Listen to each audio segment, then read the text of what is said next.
दत्तात्रेय होसबोले को इमरजेंसी में कैसे भारत के संविधान की धज्जियां उड़ाई गईं, उसे कमजोर किया गया, लोकतंत्र को भीतर से खोखला किया गया।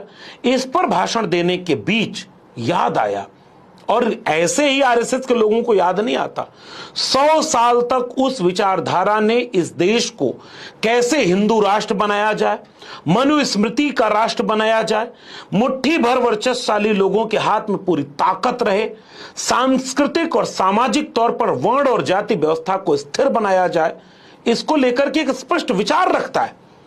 और वो उसी विचार के आधार पर भारत को बनाना चाहता है। लेकिन उस विचार के आधार पर भारत को बनाने के लिए जिन मुट्ठी भर लोगों के हित में आरएसएस सोचता है, उनसे तो सारा बदलाव होगा नहीं, सत्ता मिलेगी नहीं, वोट नहीं मिलेगा, सरकार में नहीं आएंगे, ताकत नहीं मिलेगी कि मनुस्मृति लागू करें, संविधान बदलें।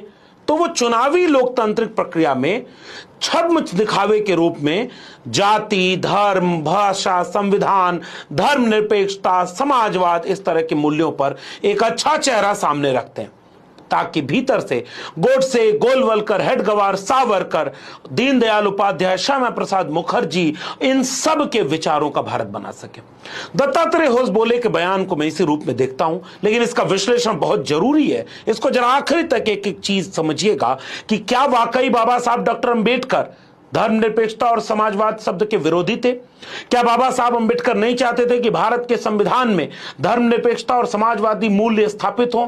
क्या बाबा साहब अंबेडकर का नाम लेकर आरएसएस झूठ बोल रहा है? क्या भारतीय संवैधानिक प्रक्रिया, न्यायपालिका का 1994 का एसआर बंबई केस और उसके बाद भारत की प्रस्तावना, क्या ये वाकई धर्मनिरपेक्षता शब्द की मोहताज थे, समाजवाद शब्द के मोहताज थे, या भारत के संविधान के मूल में इस तरह के विचार आज भी जाहिर हैं? बात शुरू करूं